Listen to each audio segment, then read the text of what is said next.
Do I look all right? Yeah. Yeah. I do, yeah. Well, on that note, let me get the show started, and welcome to the Pagey Train. Today, I have in with the studio with me Benjamin Morton, a horror film director. Welcome to the Pagey Train. Thanks for having me. Man, I've been. I think. Where did we meet? It's always one of these things. I think we started. Sydney Film Hangouts. Yeah, it was probably there. Yeah. Was it there? I must have been. Yeah. We would have at least probably met each other loosely, but it was probably there where we actually got talking. Yeah, that's right. Yeah. Over beer, as it always is. That's right. Yeah, I think it's just my way of meeting people. I meet them when I'm drinking piss. I don't know why. It's a great way to get to know people. Well, I think it's a bit of a people call it like social lubricant. I'd say it's a way sometimes to accelerate intimacy, you know. Well, yeah. That's another way to look at it. Yep. Tears away the inhibitions. Yeah, that does. Yeah, you get the courage to talk to people. That's right. Because sometimes I can be, believe it or not, a dude who runs a podcast and makes films and does the things that I do. I can be a bit shy. We all need a little bit of help sometimes to open up. Yeah, well, I'm not saying alcohol's always a solution for that, but certainly something to break the ice. Yeah, there has been that icebreaker. I don't know if it's in my generation that I do that or we do that. I don't know, or if it is the age-old sort of thing. I don't know. I'm not sure. It's probably been happening since the Vikings, at least. Yeah, I'm a big fan of the Vikings. Yeah. Yeah. I get mistaken for one every now and then. Yeah, I can see how that happens. Yeah, people think I just got off my longboat. Yeah, well, Skull. Skull. But it's great to have you in the studio today because I've got to hear, I guess we're talking about horror films today. Yeah. You made a few shorts, and you've won a few awards as well. Yep. It was called the A Night of Horror Film Festival. Yep. Is that right? Have I got that right? Yeah. Now, and you won a couple of awards at that. Tell us what that festival's about and why enter it and why go to it. Okay, so A Night of Horror International Film Festival's a local film festival that started out in Newtown, and it's been going for a bit over a decade now, at least over a decade.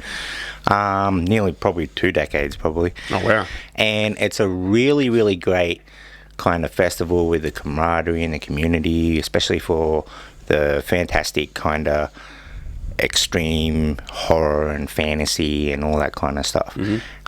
So the actual night that I entered is one of the main kind of nights of the festival. So the festival usually goes for a week. Okay. And it starts with the opening night, big features, and closes with awards and things. But in the middle of the festival, they have a short festival night on. And so it's like the Shorts Gala. And everyone who's a short filmmaker can enter that, and then it's a Audience Choice Award, and then they also have Judge Awards and things as well. And so it's a really good way to kind of test out your film and get that audience reaction. And like, you can always be friends with judges and impress a small panel of critics and things like that. Yeah, it's possible, but yeah. But when you put the vote out to the audience and to the people and the random people that can just turn up to Newtown that night, that really gives you a good sense of whether or not your film sucks or not. Yeah, well, the Audience Choice Award is an important thing. We have one, obviously, in Made in the West, and it's for it's not for exactly that reason, but that's one of the reasons. I think the hardest thing when you to someone to panel judges on a film festival is a difficult thing to do. Yeah, because you want to have a range of expertise. Like, you want people that are, for instance, in our festival would be documentary makers, drama makers, people that do genre films, a range of those things. But I would surmise that, in a horror festival, you'd need to find people that had specialty in special effects, screenwriting, cinematography.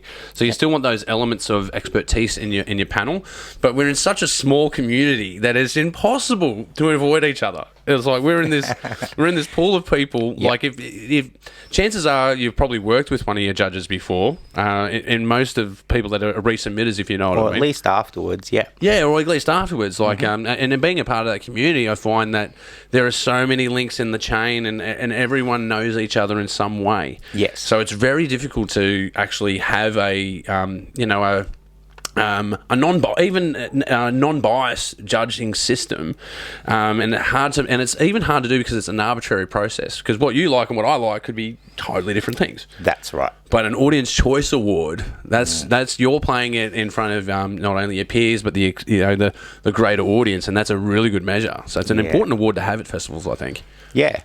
So I found it really engaging and really interesting. I won it twice.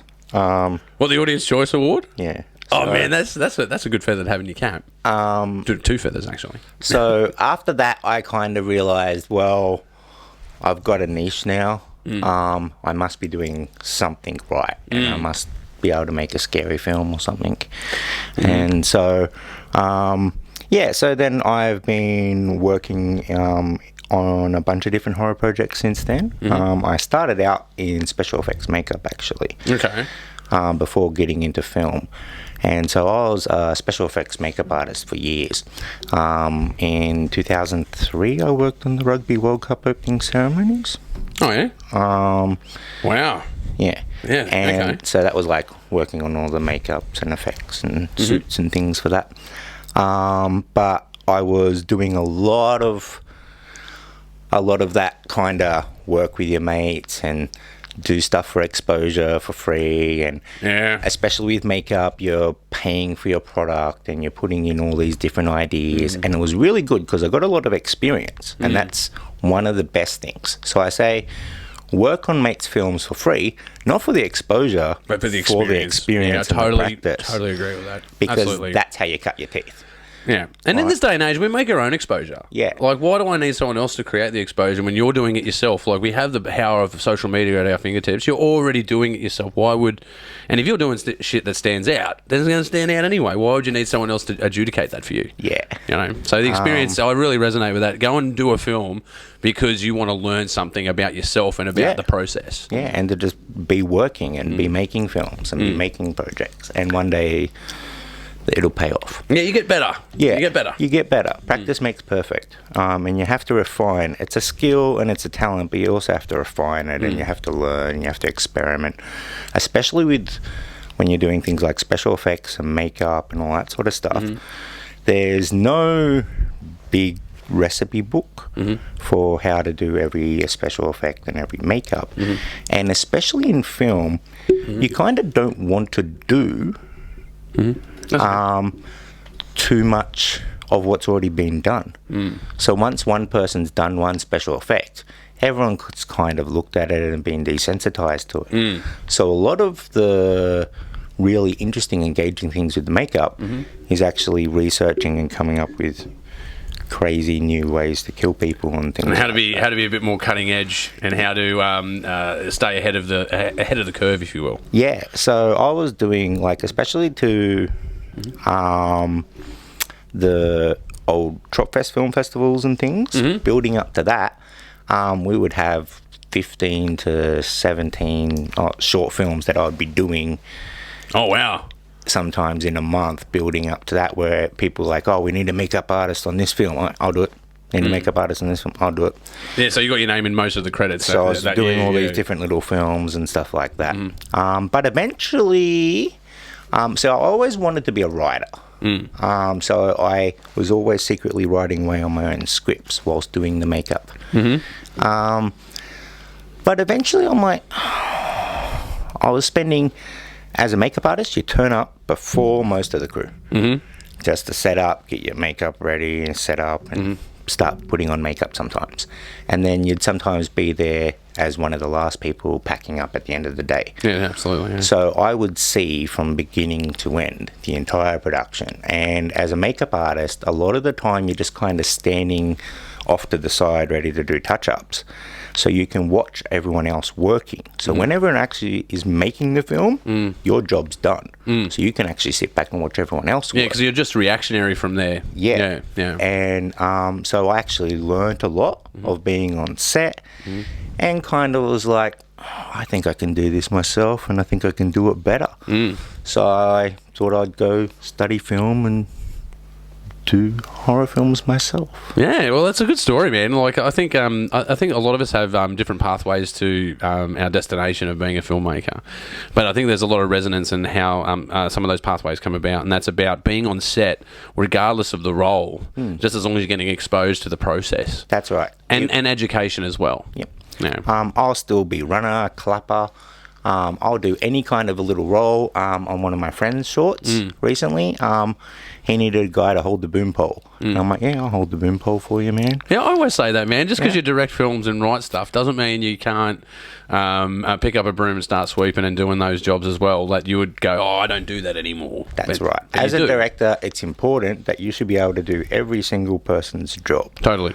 And so it's good to I couldn't be a makeup artist. keep fresh with that. I don't know if I could be a makeup artist. I'm terrible with those things. Absolutely terrible. I think you need a bit of finesse and a bit of a fine touch. Well, I hadn't really had much experience with makeup going into the course. I came more from like painting and drawing and things like that. But I just loved effects and special effects and Star Wars, and it's a good intersection of art, though, isn't it? When you're doing special effects for a film, because obviously that film is the production, the performance, the direction, the writing, and doing this very physical art for a digital space is a good. I think it's one of those great intersections of art. I think that's why I like film to begin with. It is the ultimate intersection. I think computer games creators and filmmakers have this intersection of art of being a graphics designer, a sound designer, a writer, a director, a performer, and a performer on different scales, everything from a voiceover artist to a hand model or whatever you're doing. Yeah. That's exactly right. Intersection. That's the good way to describe it, because it's what I've said to everyone, is that there's almost not a role or not a job, not someone I've met in my life that somehow can't contribute to my film or somehow doesn't have a role to play on a film set. If you're like, I make sandwiches, and I'm like, dude, come do catering for me. Yeah. I'm just a tradie and I just hammer nails into wood all day. And I'm like, oh, really cool. Do you know what a flat is? And they're like, no. I'm like, yeah, come be my first set designer on my music video. 20 years ago nearly. So everyone I've met, there's that intersection. Like if you're a musician, if you're a drawer, if you're a painter, actor. Yeah, I find those intersections everywhere. And there's usually, because you can't just do one thing. You've got to be a slasher. I think we were talking off air before, and you were talking about being working for video switching for live TV. Yeah. See, I've done the same thing. I've done video switching for TV and for live and non-live at different levels of the production, all the way to the broadcast end, and also at the filming end. I just think, because you go and do these jobs because there are lots of crossover of what you do. You were telling me, because there's one major rule. Like I was telling you a story about my, because I was, sorry guys, I'm just going to get to the story here. I had a mate over doing a podcast, and I had a pint of beer sitting right here. And come down to start filming the podcast, and I knocked the beer over and went over the desk, filled every inch of the desk. You were telling me a story about was it SBS you were working for? It was for Sky Racing. Yeah. Oh, Sky Racing. Yeah. Okay. So it was during a big horse race, and I was working as the technical director at the time. And so your job is to make sure nothing goes wrong, even when it does go wrong. And so usually, like when there's the screen goes black and they're like, sorry, we've got technical problems. Everyone's yelling at their screen that they want their football match back. It's me who's running around trying to fix everything. So I'm just sitting there watching everything. Race is going off. Then all of a sudden I get a call from the audio person. Benny, can you come in here? I'm like, oh no. So I quickly race into the audio room, and the audio director has brought in a coffee, which he shouldn't have had done, and spilt it all over the audio desk. Very big, expensive, very big, heavy audio desk. And they're sensitive as well. Like they're very fiddly things. Yeah. Yeah. So luckily, she had faded up the audio to the track, and so the race was going on. Oh, so you still had the vols, but you just couldn't fade off it wherever it's going. We could not cut back to the announcer or go to any other audio feed, so it was just going to be on that track. So we're like, that's a hard redundant path to get out of. So how did you get out of that? We unplugged it, picked it up on one shoulder, lifted it up the staircase, grabbed the other one. We had another one in the storeroom, ripped it out of the box. We had a chain of me, 3 engineers, and I think the vision switcher passing this thing down. the staircase, so we could just throw it pretty much because there was no time to even carry it. It was pretty much, here, you. Catch this. You. Line in this, power in. Line in, power in Line with out. the plastic and pull off the plastic and feed. Yeah. Did you... Oh, let me ask you this, though. Did you have any black to air? You got no black to air, so you changed out an audio desk before the end of the race. So that's how you cut your teeth. Yeah, Right. Totally. That's adrenaline pumping. Yeah. Yeah, that's pretty insane. Like, I don't think I've ever had, black to air scenarios like that. I think the best one, my worry for a black to air and avoiding a black to air was I was in Perth, all right, and I was running a broadcast for TVS. So I was doing the broadcast room. So, you have your pres operators on and just basically directing traffic on that channel. And a gas cylinder truck had tipped over near the premises, so they had to evacuate everything within 2 kilometres of the accident, and that included the pres op. So they had to abandon that. So they had to do their last edits before stuff going to air, and then in that process, one of the commercials froze. Like, out of all the times for the server to freeze, it froze when it was unmanned, and so I had to liaise. I got on through my phone through TeamViewer, managed to correct the freeze on TeamViewer while air quotations, my partner was driving. I wasn't driving, but I managed to autocorrect. Sorry, thank you. I managed to do a TeamViewer through my phone and then negotiate with a policeman to escort them back to the pres op. And, got them back on air. And I think I only had, like, a minute freeze. I had a minute freeze, which is a long time in TV. It's so long. That's a long time. It's a scary time. I've been, especially for that channel, you don't want any black. It's a major problem. A lot of money, though. Because that's a lot of money on that screen if you think about it. Being on screen at any time. Because everyone's betting on that. Anytime. Yeah, Any time of the day. It can be 2:30 a.m. in the morning. You don't think it matters. But it does. It does. Because it's worldwide coverage. It's Singapore races. And so that was the thing. So we did the world racing. Oh, so you didn't have time. It was time zoned. Like, you had shifts running it. Yeah. All right, so I'd sometimes start at 3 a.m. in the morning, getting ready for Singapore Cup. Yeah. But yeah, the scariest time in my life, I think, working in that TV station was when a truck nearby crashed into the local kind of power generator and caused like a massive 8-block outage, power outage, yeah. And everything just goes black. And I'm like, oh no, they didn't tell me how to do this at school. Oh shit. Yeah. And I'm like, quickly run around to the MCR and I'm like, we have no power. And he's like, don't worry. MCR is Master Control Room. Yes. Yeah. Just for you listeners out there, Master Control Room. And I'm like, what do? We don't have power. TVs need power. And they're like, don't worry, we have a generator. We got redundancy. Yeah. And so then he got to open these weird doors, and it was almost like the Get Smart room where you go through a series of different kinds of changing doors, and then he goes, here is the emergency generator. And I'm like, oh, and we like started up, and it felt like an old kind of steampunk engine room. Yeah, it does, because it will start up and it'll have a bit of rattle, it'll have a bit of knock to it. It has a lot of knock. And then everything kind of turned back up on, but we had like emergency red glowing lights through the hallways and everything while everything was going. Everything on battery. Yeah, they call it, for the redundancy for that, we used to have a similar thing. You have a generator in the power station. Obviously, if your power goes out, the generator's got to click on. But it takes 8 seconds for the generator to start. So that means you've got 8 seconds of a power outage. To bridge that gap, they use what you call a UPS battery. So the battery will take the load whilst the generator clicks on. And it's amazing how you learn about those sort of things, because these redundancies are everywhere. You just don't know about them. Yeah, until it happens. Yeah. If they're not there, then they've got to. That's how they get redundancies put in place. But hospitals do it. Airports do it. Everyone has these redundancies, not just TV.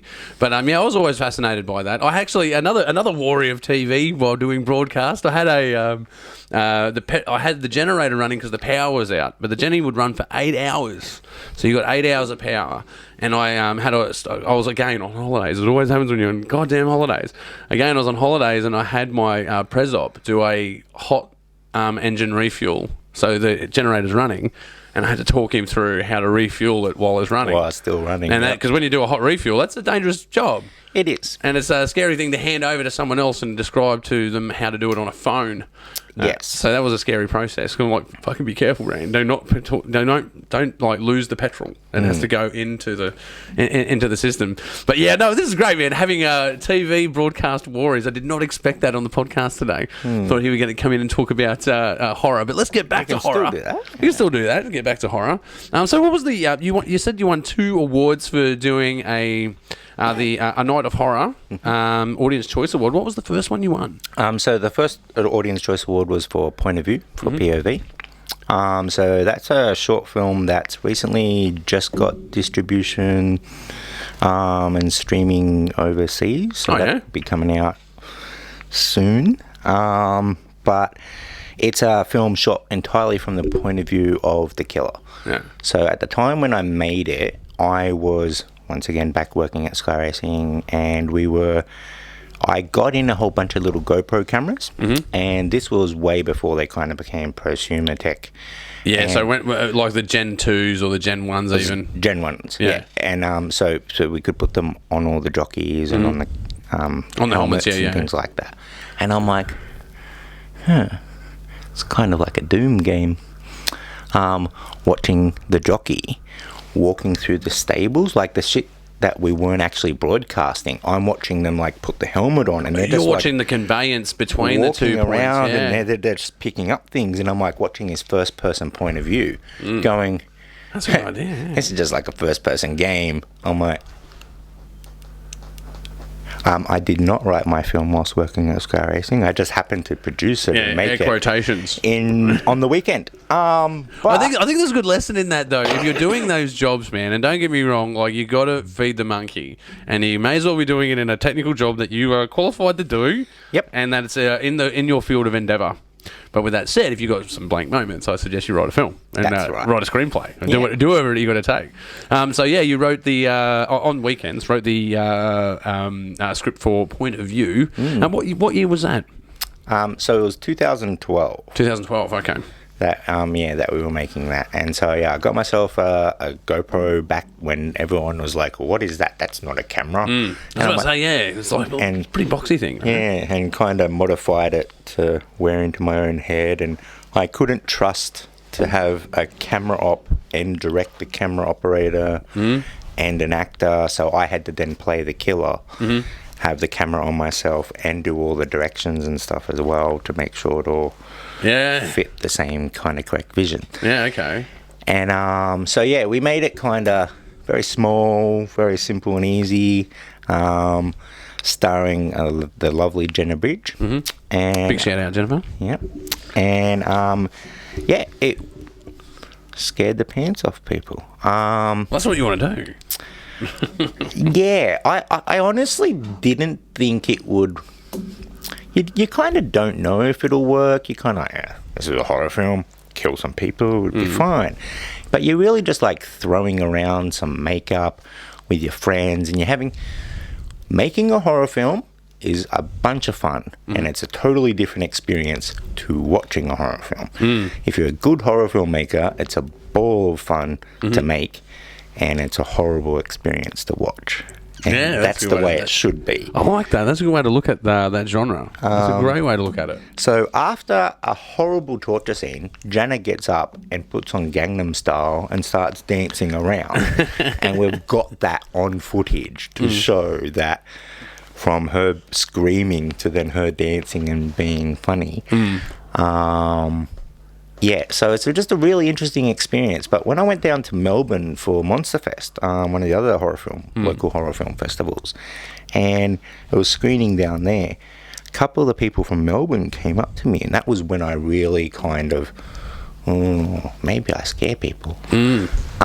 Because in Sydney, you're like, it's probably just all my friends and their mum. Yeah. Thanks, Brahms' mum. Yeah. All the cast and crew and their family come to watch your film, which is nice. That's what I put my first win down to, was on my, wow, no one else brought their cast and crew. No one brought, yeah. It's a big lesson, though. I think that's a valuable lesson, man. And I've got to tell you, as someone that's that does this sort of thing, if you put an Audience Choice Award in your festival, there is two things that you get out of that. The first thing is that if anyone has any rebuke against the judgment of the judges that you've picked to judge their films, they can have their say.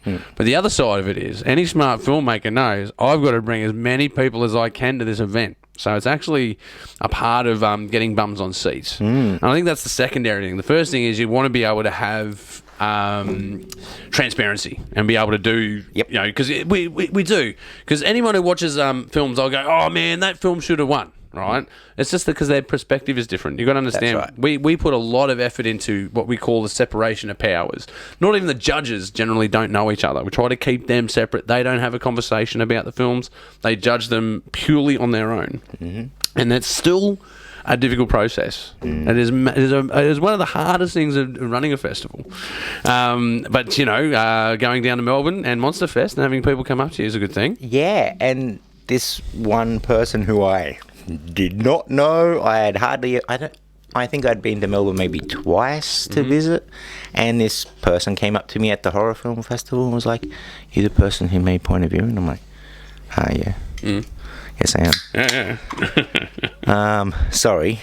And they're like, "That's really horrible, but like really good." Like they were trying to tell me it was You fucking scared me with that fucking movie. awful thing they've ever seen, but good job. Yeah, you scared me with that fucking movie is what they're saying. Yeah, and they're like, you know... And it was good and I liked it. But they were like, are you like trying to do this and this and this? So they even noticed a couple of the little points of like some of the stranger danger, some of the things the victim didn't do in the film. And I'm like, yes, if you did that, she might have lived. And we make those kind of mistakes you have these obvious. Things. Yeah, you have those things. You need those obstacles. Yes. And you have a choice when you make and when you're writing these things is like, do they pass the obstacle, miss the obstacle? Do they? Because you've got to have the suspension of disbelief. Because you know when, especially in horror, the old stereotypical cliche situation of the chick that's in the house and you just say, "Get out of the house, man!" And they run back upstairs. And they run back hide in their upstairs, right? bedroom. But you need that reaction. I think that reaction's important. That's one of those things that is a part of the a plot device to get you into the film. Yes, it makes the audience engage, but also makes the audience kind of feel like they're a little bit smarter than the victim. And in horror, you kind of want that. You don't necessarily want that in a really intellectual, like murder mystery, crime thriller. You don't want to feel like you're smarter than a detective who's solving a murder crime.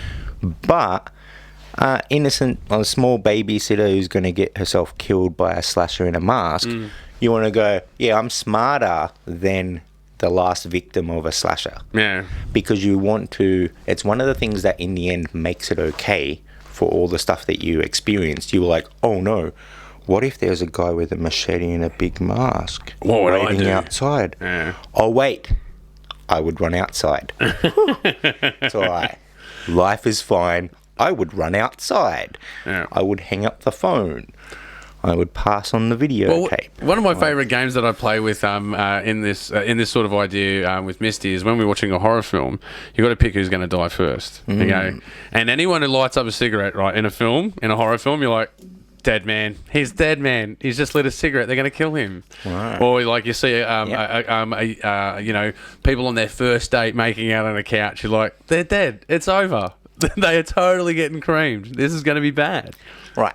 So that's because, like, at the root of horror back in the old days, they wanted to try to make moral judgments and lessons through horror. But also some of the filmmakers, so some of the people have gone, oh, horror films are like judging people who do drugs and have sex in the forest. And you're like, well, you've got to actually look at the filmmakers and the people making the film about the guy who kills the teenager for having unprotected sex.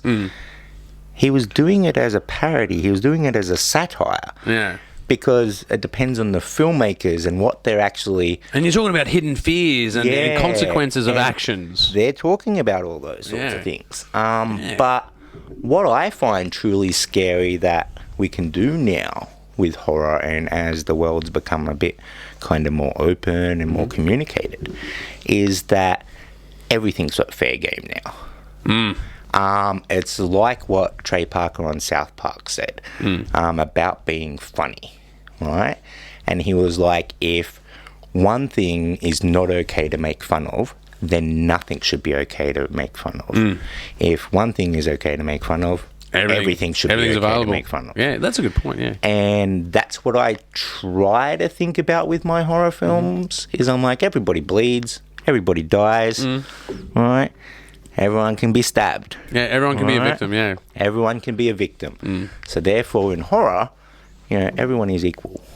Yeah. Well, there is the three, I think it's the 3 rules I have in film. Don't kill a dog.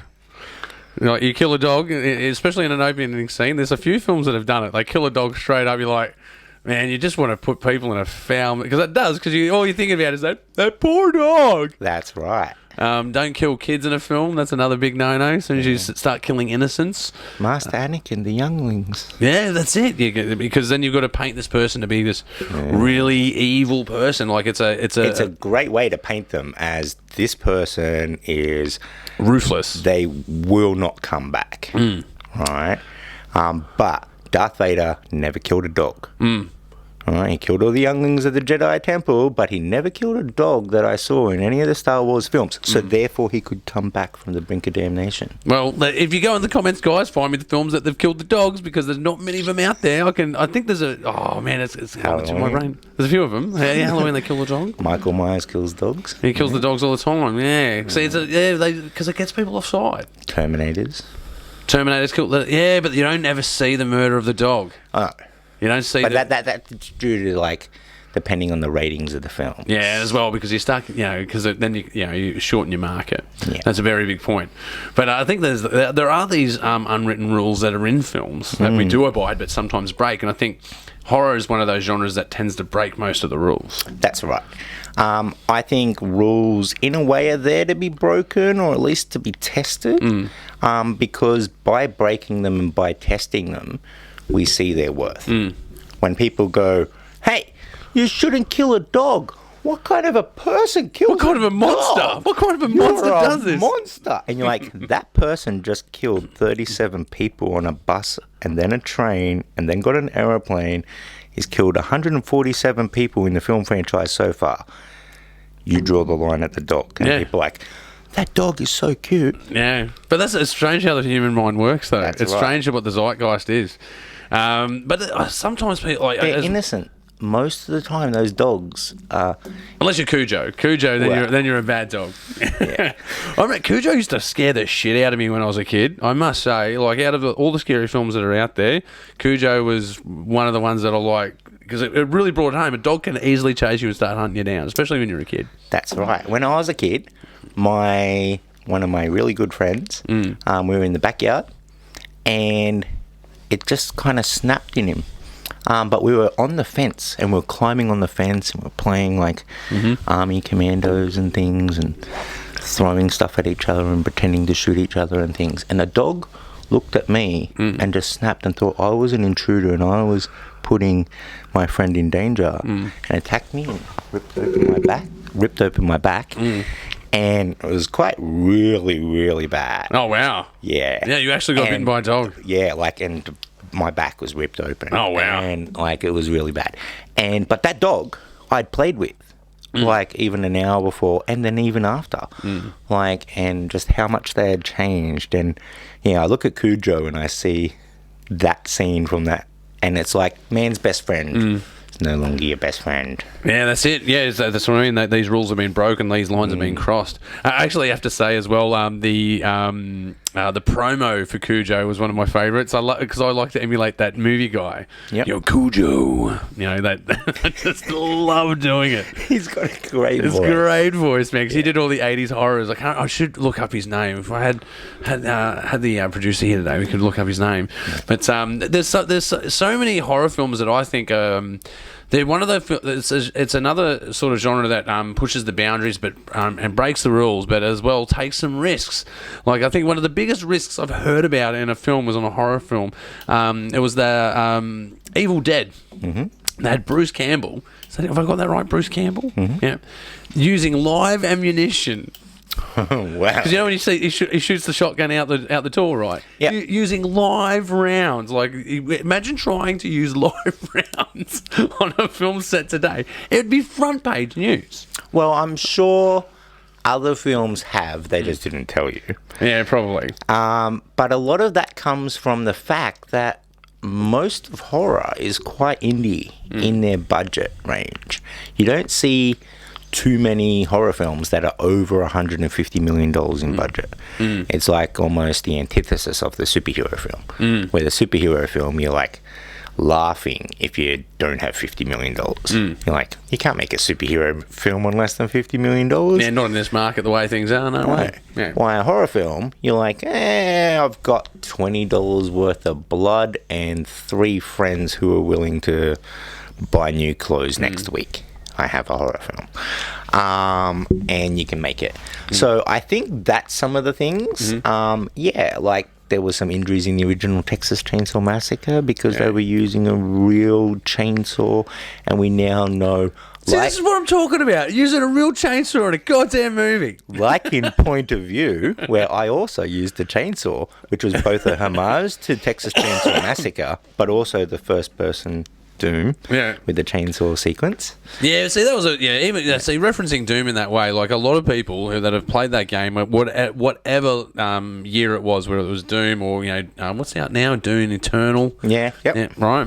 Anywhere between those 2 points, the coolest thing was pulling out a chainsaw and killing pinkies. Right. That's right. So you see something in first person, you sit there and you go, pull out a chainsaw. Do it first person, pull out a chainsaw like in Doom. And so that's what I wanted to have in the last moment, is the point of view, looking for the different weapons, and then the final one is pull out the chainsaw. But yeah, you learn to remove the actual blade from the chainsaw. That's probably a good idea. Because who's going to look that close? Leatherface tripped over himself. And they were both Leatherface and the girl, I believe, had multiple lacerations from the chainsaw blade. Yeah, because it's something that'll grip onto you. It's not just going to graze you, right? It's like constantly nicking them. And so if you have a look, half the scars and cuts on both of their legs and stuff were from both of them. And I think the girl actually had to get like a tendon resewn or something. That is not the reason why Texas Chainsaw Massacre was banned for many years. But no, it was though. It did scare the pants out of people, because you got to understand it was different times for different minds, right? Yeah. But yeah, so that they were all both cool about running with a chainsaw and cutting themselves. Like, that wasn't why it was banned. But yeah, some people do silly things in horror films. One of my first films, I made my friend go out and sit in the middle of the ocean till 5 o'clock in the morning. Made him sit in the middle of the ocean and float like a dead body. But I went and had I did have a lifeguard standing next to me with one of those heat blankets and things like that. Yeah. And I'm like, "Do you know why I've got you here?" And the lifeguard's like, "Yes, I know why you've got me here." What? You're gonna fucking drown somebody. Oh, yeah, someone drowns over here. Yeah. And I'm like, just go out into the water, get down under the water for a little bit, and then kind of bob up like you're dead and float back to the beach for me. So, sure, dude, no problem. I'll be back in a minute. Yeah, but it's an important thing to say as well. When you're doing scenes like that, it's a smart thing to bring a lifeguard with you. It's a smart thing to analyse your scenes. You got to do these sort of things. You can't just go out there and Mad Max this shit anymore. You got to think about it. Although there is some running gun stuff that goes on. There is. There's some running gun stuff, but you also can't get away with too much for too long. Yeah. So part of the good thing is not actually hurting people. Right? It can look like I've just ripped some guy's toenail off and then force fed him it, but really you can't actually do that. You can't actually really even give someone a bruise. The very next day they sit there and go, "Hey, that makeup's kind of made me break out a little bit, and now I've got pimples. I'm never going to work with you again." I'm like, "Don't worry, I'm going to cut your head off and you won't even have a scratch on you the next day." I remember, I think especially being a filmmaker as well, you got to have your air quotations kill count. When was the first time you killed someone on screen? Oh. I think it was in my first film. No, it might have been my second film. I killed someone in a film. Yeah. I think technically it was the very first thing I did. Yeah. When did you first seen a kill scene? Because you know what I'm saying. Like when you start out as a filmmaker, you do different types of scenes from different types of movies, and then you sort of get your feel of all of the components that go into that. Technically, the very first film I ever made was a stop motion film, right?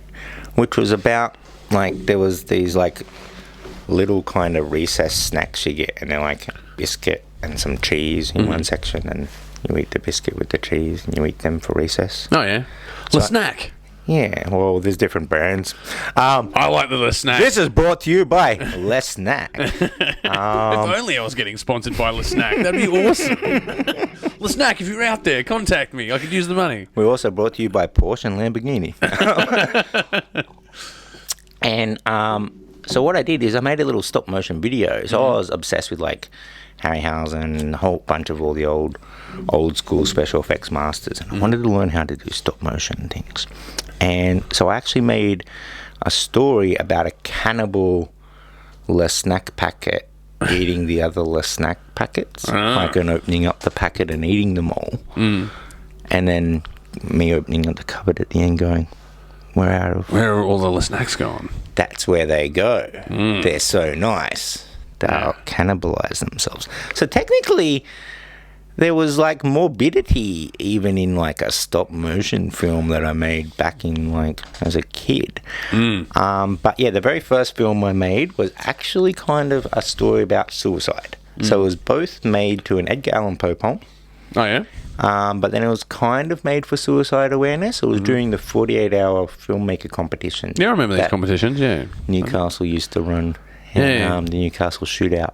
Hey, and I remember that. It was a very kind of grunge, emo, suicide awareness kind of film, and set to Edgar Allan Poe music. But yeah, the guy died in that. So, but then the very next film was about a killer puppet, ventriloquist. Oh yeah, and it was whether or not you were thinking, oh, is the ventriloquist dummy possessed or not, or is the guy crazy?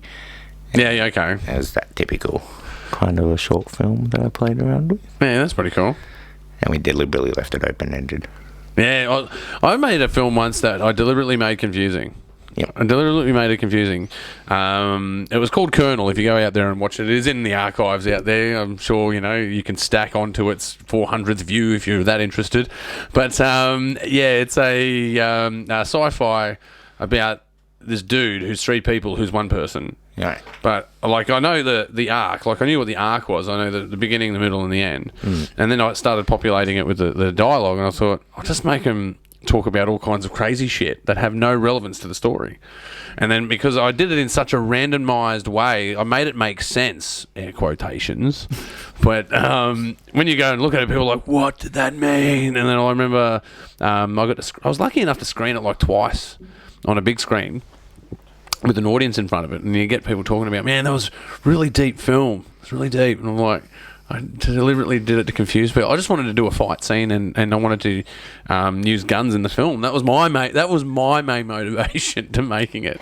I wasn't looking for the story per se at that point in filmmaking. Well, that's the great thing about art, especially. Like, so film is both storytelling, but then also in a way is art. And so art is completely relative to the viewer.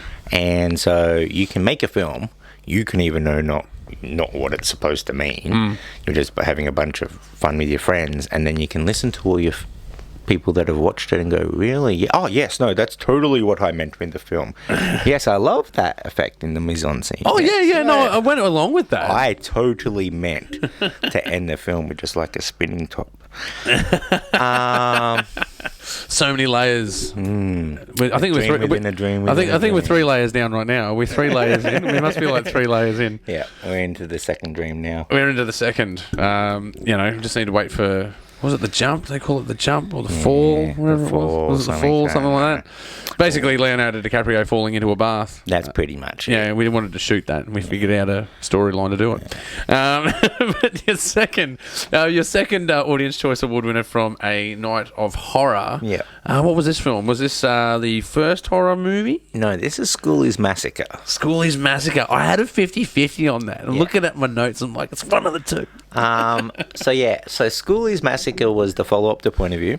Yeah. Point of View was done very much on the very kind of early John Carpenter style of horror, where I'm like, I'm just going to take one location, couple of people, light it really well, do good sound, make it scary and dark, and serial killer people. But keep it very minimal. I'll call these films lifeboat films because everyone's in a lifeboat. That's right. And put a serial killer on a lifeboat, see what happens. Yeah. But with Schoolie's Massacre, I wanted to do a similar kind of a thing, but I wanted to make a bigger budget film, have more cast, have extras, and have some parties and things like that. Yeah, more complex scenes. Yeah. So I had lived for a portion of my life up in Queensland. And whereabouts in Queensland? So in Brisbane. Okay. I lived in Brisbane. And in Mount Gravatt. And what we would do is often go up to Schoolies, even though we were no longer at school. Well, they call that toolies now, don't they? They go toolie.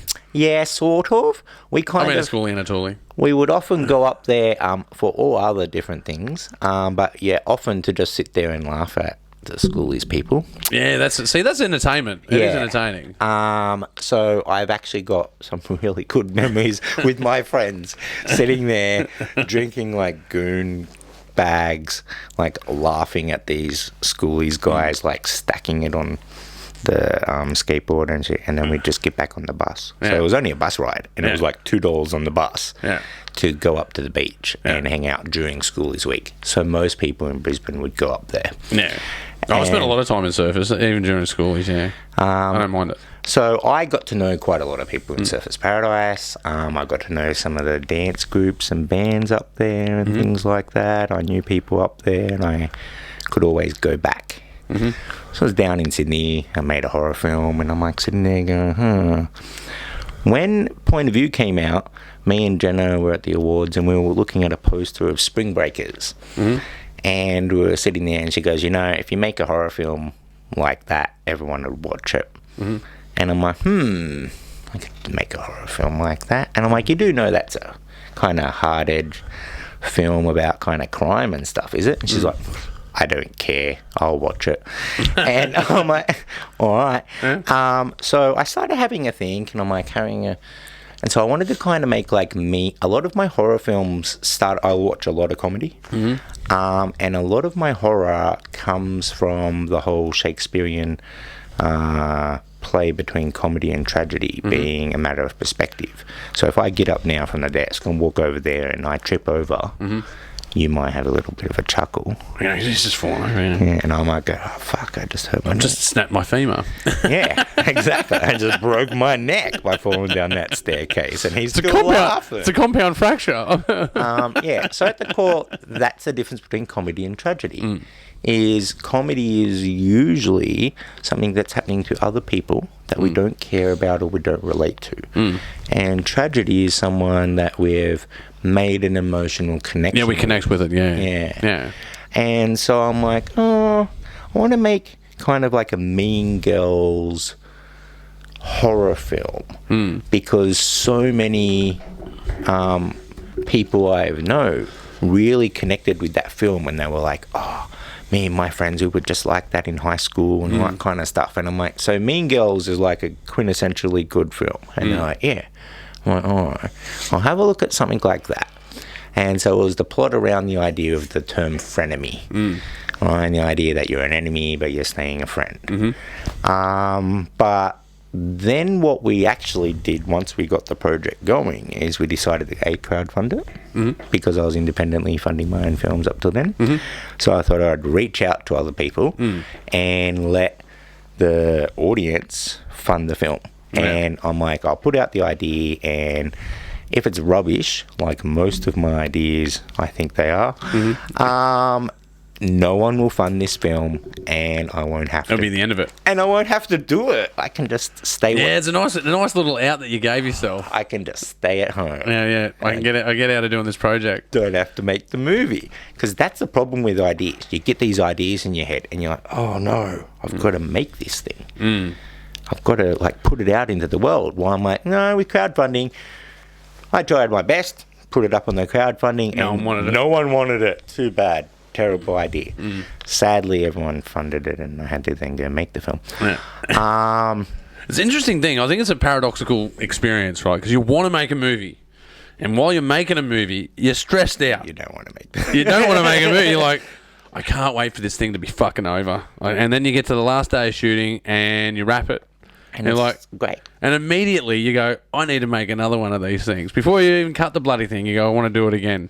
It's a strange thing. It is a bizarre experience for anyone who's starting out there. And by the way, I think horror is a good way to get into films, or just genre films in general is a good way to get into making films and learning about film.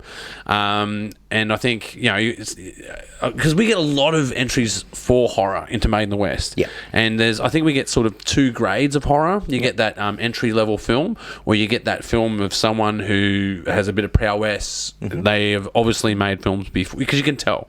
I think there's only been 2 filmmakers I've come across where I couldn't predict if they made a film or not before. Because I go, it was actually one in particular. Emma Elias, big shout out. Watching her film, I was like, yeah, man, she's a seasoned professional, just a natural talent, just fucking amazing shooter. And but most people, you go, yeah, this is your first film, or this is your third. I reckon this is about your third film. You can judge that, and I think horror is a good way to get into that, or genre films in general. Yeah, well, I'm studying my master's degree at the moment, and that's on horror at the moment. And I was talking to them about like it's the age-old question of why horror. And I was explaining to them that it's based off observation from quite a lot of the famous bigger genre filmmakers, like Steven Spielberg. He started off making Jaws, yeah. Peter Jackson, he made Brain Dead. Very bad. Was it very bad taste? Bad Taste is the first film, and it's a classic. I fucking love that film, man. Right, a lot of people wouldn't like it though. They made Bad Taste of a weekend. Over a weekend, and it took them like nearly a year every weekend to just shoot like an hour a day. And he pretty much paid the cast and crew in fish and chips. And that was the original thing that everyone in New Zealand was like, free fish and chips, Peter. Yeah, we'll be there. And now they're all the heads of Weta. Like, and stuff like that. And he's Peter Jackson. And he's Peter Jackson. Yeah. James Cameron. Yeah. He started out working with Roger Corman, and he was the special effects guy for Roger Corman. And a lot of my career trajectory has been following Cameron, so I started out as special He's got an effects. interesting career, man. Starting out as a truck driver, and just working nights, teaching himself, keeping engineering records of how things are made, and then learning how to do special effects, because that was his shtick, learning how to do special effects. So he did special effects for Roger Corman. I think he was a garbage truck driver, actually. He was a garbage truck driver, yeah. To anything to pay the bill and to work on your next project. Yeah. And so he started out as special effects for Roger Corman, right? Who, as most people at home would know, is the producer behind Sharknado. So when you're the guy that's like, my next film is about tornadoes and sharks, and they're together. And James Cameron is the person who's like, yeah, I can make that. And so that was what he was originally. That then eventually, he made Piranha 2. And then even Terminator's a bit of a horror film. And Terminator's totally a horror film. Aliens. Well, It's a slasher film. That's right. See, Terminator's a slasher film. Terminator. Aliens is a slasher film. Aliens. They're all sci-fi horror. And so he started out with that. Even George Lucas, right? If you go back and you look at THX. Yeah, THX, man. Right. What was it, THX 63? What was it? I can't remember. Never remember the numbers. 6138 or something. 6138? 6138. Because that's where they name, to totally nerd out people, THX, the sound audio engineers, comes from The movie. The movie. Because George Lucas was the creator of surround sound. Yeah. Oh, man, it got shelved, that film. You know, that film got shelved? Yeah, it was a student film. Yeah, they shelved it. Yeah. I wish as a student I can make that film. You're dreaming. But yeah, so a lot of the big filmmakers started out with horror. And even Spielberg was, I'm sure it was a quote from Spielberg talking about it, about like when he started out doing Jaws and things like that, and then before moving into E.T. and then Back to the Future and Lincoln and things, that he was saying the good thing about horror is it doesn't require a big budget. He goes that horror is about human connection and you don't need a big budget for that. You can you have one room, a couple of people, one person pulls out a knife. Now you've got tension. If you've got the emotional connection and serious, you could just have a 2-hour film about two people sitting there talking at the mic. And you don't even need to show anything straight away either. You can totally have it suggested. See, and if it was up to Alfred Hitchcock, right, you'd only just like hint that there's a knife. Yeah. At the beginning of the film, you'd see someone put the knife in their pocket and then be sitting there the entire movie, and you might not even see the knife. And then that's the secret of suspense. That's right. Just sitting there waiting for that knife to come out.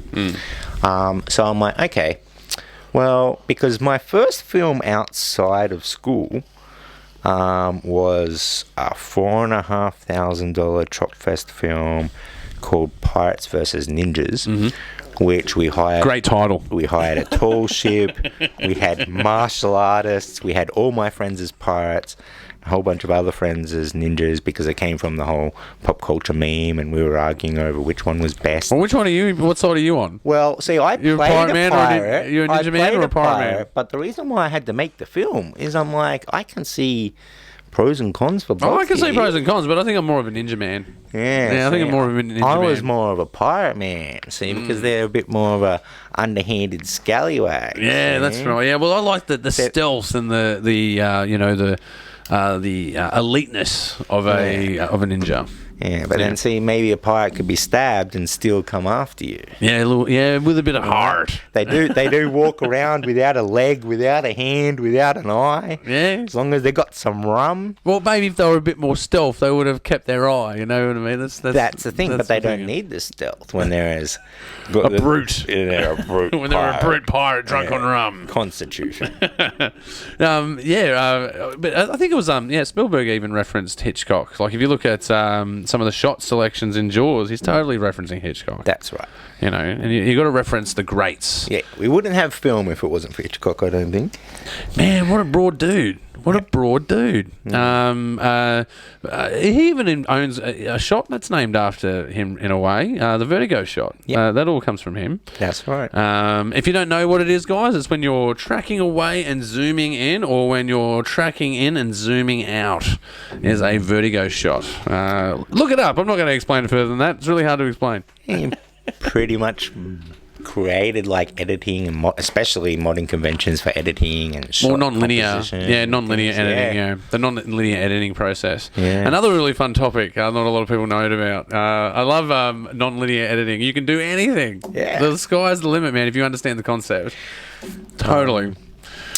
But yeah, I've sidetracked. We've digressed. We were up to Pirates and Schoolies. Ninjas, and Schoolies. Yeah. So I wanted a big budget. I crowdfunded it, but I'm like, I need something else for the idea to even engage it as a crowdfunded film, because there's lots of crowdfunded films out there that offer a DVD and a T-shirt and a bunch of girls in bikinis killing each other. Producers credit is the one you'll see a lot of. Yeah, executive producers and stuff. So I'm like, I want to make the film kind of interactive and kind of an experience for the people from the beginning of the campaign to crowdfund it right through to the ending and getting the film and watching it. So I decided I'd make it a bit of an interactive movie and make it a bit like a game. And so we pretty much decided to make a social experiment and make the film like a game of Murder in the Dark. And so what I did is I had the cast of characters were 5 friends, and one of them was going to be the serial killer. Yeah. And her plot was to take the 5 friends to schoolies and then murder the other 4 and blame it on the incident and come out. Yeah. And so have a story for the disappearances. Yeah. Yeah. And so what we did is we cast the 5 girls, and I didn't tell them which one would be the killer. I arranged with them all in the casting process. We're completely transparent all the way through with what we're doing. And so each one of them were given their characters, given their backstories, and everybody was given a reason to want the other 4 people dead, because we were playing up on the whole frenemy thing.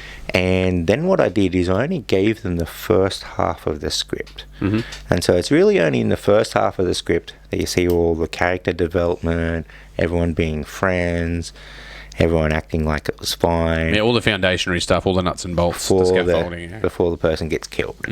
And then what I did is I only sent each actor the scene where they died. And then it only had their character's name and killer. And before the first one, I then contacted privately the person who, right from the beginning, had always knew who was going to be the killer. They didn't. But you kept them in the dark. Kept them completely in the dark. So much so that a couple of the times they're like, you're making this up as we go, and you're like waiting to see which one of us. You're trying to see who the better killer would be, or be the better killer. Yeah. What's suited better, but that couldn't be true because you would have cast it the way you wanted it. I had the last scene in an envelope that I kept talking about, and it was in the envelope, and it always was there of who it was going to be. And so we made it a whole guessing game. Even the people during the crowdfunding. That would have been fun on set. That would have been a lot of fun to shoot. Having that sort of story in the background. Its own story. Yeah. And so it was really good for the actors, because for the first few weeks of filming, they didn't even have to worry about acting like they were in a horror film or acting like all they did. In that each one of them are all playing it so that they're like, well, what if I am the killer? Ben hasn't told us yet. So I better make it look like I'm the killer. And so that was always my purpose. My idea was, how do I get everybody to act like they're the killer so much that no one's actually acting like the killer? Because it's only like my second short, we're all fairly inexperienced, even though as a director, them as actors, and I'm like, how do we not get them to telegraph the fact that I'm the killer? And they like always throwing weird glances at everybody, or I will get out my phone now, and things like that. And so I'm like, what I'll do is, it's hard for someone to not act sus. So what I'll do is I'll encourage everyone to act sus. So everyone was acting like the killer, and they were all acting like the killer, and you're just like, one of these is going to kill all the others, and they all deserve it because they all hate each other, and this is the worst possible group of friends to be staying with each other. And it was a very interesting experience. So the killer was dressed up in like a full mask, full outfit, and I even, because I'm a makeup artist, there's all these different little things that I knew to change. So I changed her hair color. We gave her a different wig.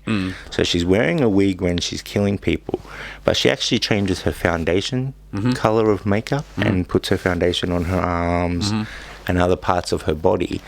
So it actually changes the complexion of her skin color. So if you're sitting there watching the film, you think it's someone different, seeing the killer, you sit there and go, it's none of them. And you go, why? You go, look at the tan on her arms. That's not any of them. They've got a different actress. Yeah, see, well, this is the use of mise en scene to do that, is the placement of things in scenes. For folks that are listening, mise en scene is basically the construction of a scene, what is inside that scene to tell the story within the story, and that's one of those story in the story sort of things. But yeah, the use of mise en scene, you can redirect the consciousness of the film. So yeah, a cool vehicle to do so. But yeah, it worked really well. We got lots of good little twists in there. Most of the people did not guess the killer right up to the end. which was pretty good. That's what you want. Yeah. When you're doing that, that's what you want them to kind of keep guessing, and you want everyone to kind of be a red herring. And so that kind of worked. Heaps of people followed it. It was like a big crowdfunding thing, and then we had this cool, interesting social experiment. And then we put it up to show everybody, and it won again. So I was a bit worried, but yeah. Okay. Oh well, I've just noticed that all of my beepers are going off. We've run out of time, man. I've got to start wrapping this bad boy up. If people thank you so much for joining the show today, by the way. But if people want to check out your films, where can they go?